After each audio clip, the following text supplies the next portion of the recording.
Hello, nerds, and welcome. We are crossing the Nerdverse, bringing you some more Travis predictions for professional wrestling coming up. Gonna have to take a pass on AEW. I have not been following it as closely as I normally do. Not gonna make any predictions on that, but we are gonna talk about WWE and Money in the Bank because I am still up to date with this one. So, for those of you that don't know, Money in the Bank is its own pay per view, happens once a year, comes before SummerSlam. The big, obviously, marquee match for that is the Money in the Bank match, which is a ladder match to get a briefcase that guarantees you a contract for any title on any show at any time and any place. Massive success rate for this particular contract. The majority of people that have cashed in a Money in the Bank contract have won. So, Oh, I didn't know notable that. exceptions. Yeah, notable exceptions where it's failed are John Cena cashed in for a failure. I think he cashed in twice and failed. I believe Baron Corbin failed. I Didn't the know Miz win and recently, lose right away? yes. Um, yeah, he held it for like a month until the next pay per view and then lost it, I think, or lost it on the following episode uh, that came after the pay per view. So it's one of those things. It's not a guarantee you're going to hold it for very long, obviously. But again, the success rate of it is pretty high, so that's obviously going to be the marquee match. They have a men and a women's. Um, Usually the women put on a pretty solid showing. The last 2 or 3 years, they've actually done better, I think, than the men's ladder match. So we'll see how it goes this year. It's going to be airing July 1st. They're also doing a full premium live event since they don't call it pay-per-view anymore.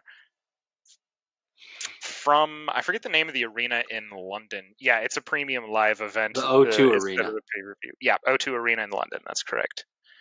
So, yeah, do you watch? Have you started watching again? I know you were talking about picking it up.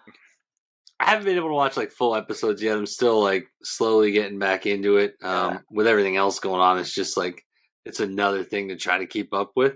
Right. Um, Right. but I'm slowly getting there again. I'm hoping to Yeah. start like actually getting full episodes in. I know I've been force feeding you LA Knight clips. I'm sorry. He's No, that's high all. on my But watch high on my watch list right now.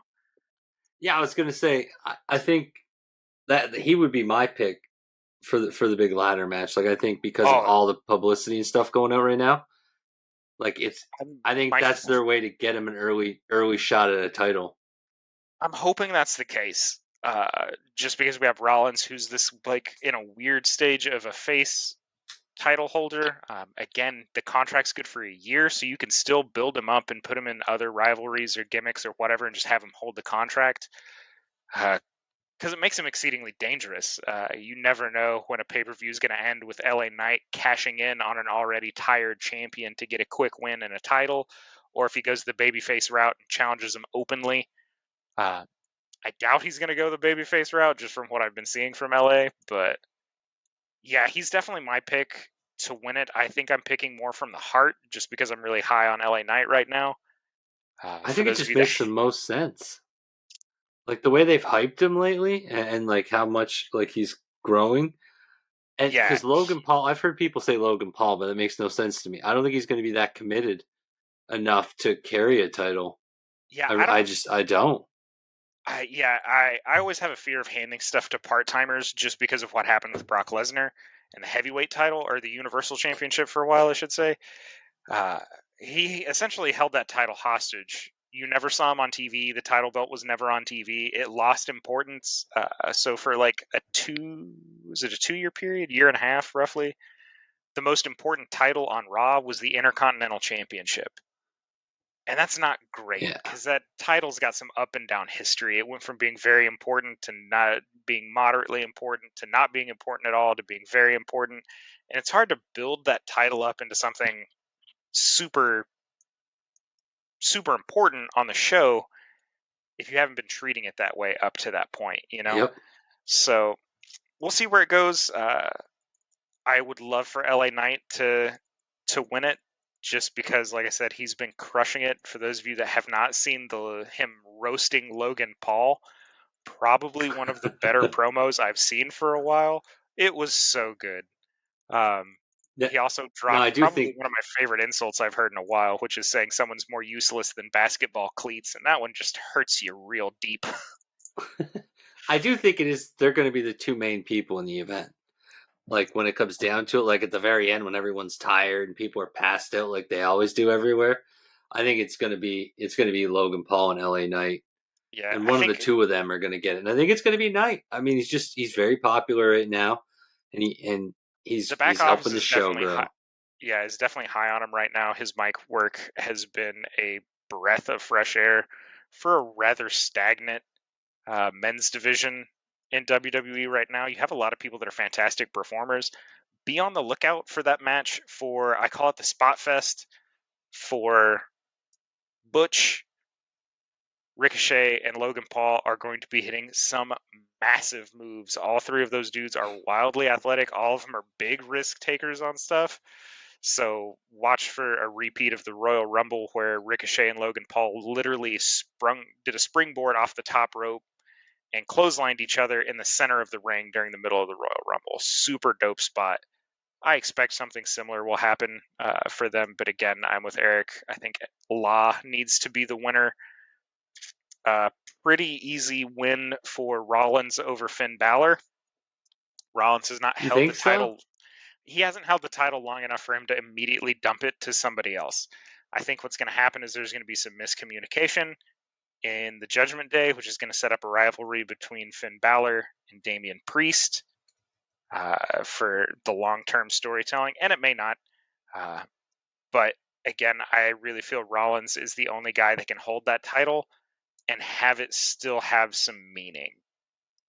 He just won it. Having him lose it immediately will kind of cheapen that win. It's going to cheapen the overall value of the title, and it's on a knife's edge. That title could go either way, depending on how they book it. It's not the right idea to change it at this time. I'm not saying Finn Balor's not worthy of being a champion, because he totally is.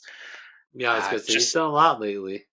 Yeah, it's just not the time to change it. Judgment Day's been fantastic as far as a heel stable goes. They really have been doing amazing things.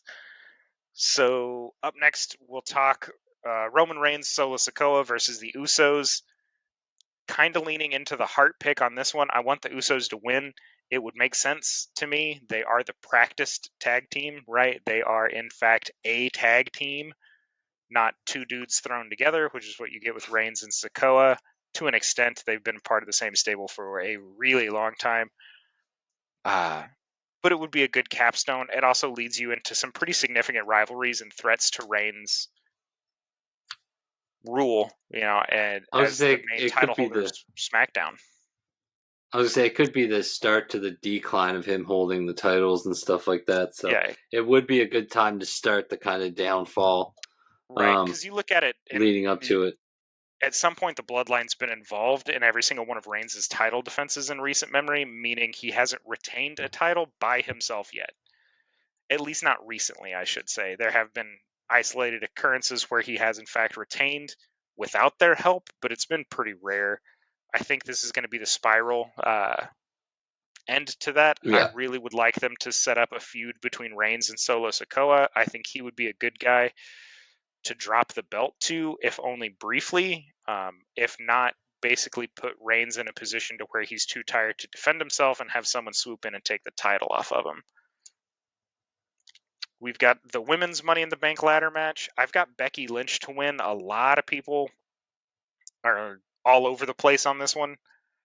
If not Becky Lynch, I think Bayley should probably be the winner on it. I'm looking at the roster for it, and I'm just not seeing anybody that poses a credible threat just with the way the women's division's been booked recently to take a title off them. I know a lot of people are hot on Trish Stratus being back in the ring.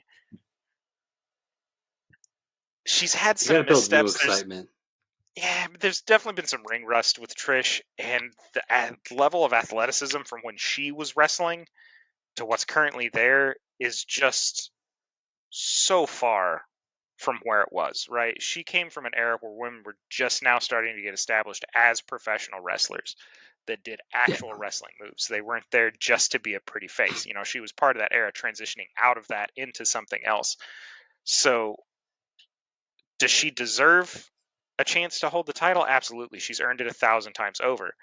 Is she the right person to give the briefcase to? I really don't think so. I think I would, again, lean into Becky. Becky Lynch, super over with the crowd, has held the title before, has had some really good feuds, and knows how to cut a good promo.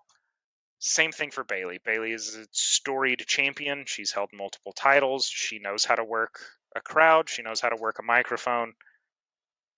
I think we should leave it between those two for right now as far as the superstar power goes. But you never know when WWE is just going to pick that out of the blue far left pick on some of these because, recent memory, again, giving the Money in the Bank briefcase to Otis from Heavy Machinery, which now part of Alpha Academy, was not a great decision. That was poor booking, just because they had nowhere for him to go with it. The Cody Rhodes versus Dominic Mysterio match is going to end in disqualification. Brock Lesnar is going to interfere. It's going to set up the... I think so. Oh, 100%. Brock Lesnar will interfere. It'll set up the trilogy for SummerSlam because Brock Lesnar is contracted to appear at SummerSlam, and as it sits right now, the only person he has beef with is Cody Rhodes. They're 50-50. The trilogy puts one of them over the other. I have a feeling the trilogy... I want the trilogy to go to Cody Rhodes. You never know. WWE is super high on Brock Lesnar. He's very well liked by WWE management. I'm kind of like you, though. I feel like it should go to Cody, or else why did you have any hype for him at all? Like, what do you do with Cody if he loses to Brock Lesnar? He becomes he's irrelevant. He's already losing his hype because he lost that other title fight. Like, I feel like he's already he lost like to WrestleMania. The WrestleMania match. Yeah, I feel like he's slowly on the. So I feel like if you're right and Brock comes in and he does do something, he's got it. So they'll meet at SummerSlam. Cody's got to beat him. If Cody doesn't beat him, let Cody go back to AEW, wherever he came from, because you're not even using him right. Just let the dude leave, because he should beat Brock and then get a title shot, because they are so high on him, and he's so good. I think he definitely needs to beat Brock as far as the trilogy goes for that long-term planning. And then from there, I really feel like we shouldn't revisit the feud with Seth Rollins because we've seen the Rollins versus Cody Rhodes already. I think it would be best to have the title stay on Rollins for a little while, put Cody in a high-profile feud against another heavyweight contender, somebody that's also a challenger for the title, get Brock out of the picture for a little bit, have him go, I don't know, start beef with Bobby Lashley or something. I love any match that's going to have Bobby Lashley and Brock Lesnar in it. Two extremely big, extremely strong, extremely athletic guys going after each other is going to be a good match. Like, you have those, to quote one of my favorite wrestlers, Big E, everybody likes to see big meaty men slapping meat. Like, everybody likes to have those two giant. It's straight up something he said in his own podcast. If you guys haven't seen that clip, go see it. It's hilarious watching Big E shout big meaty men slapping meat. But yeah, Brock 100% going to get interfered with this Cody Rhodes versus Dominic Mysterio match. It'll end in disqualification. Dominic Mysterio will do something disrespectful or ridiculous or let his guard down around Brock Lesnar. He'll catch an F5 as well. And that'll close that match. Is Brock Lesnar just wrecking everybody and then stomping off to the back to beat Brock?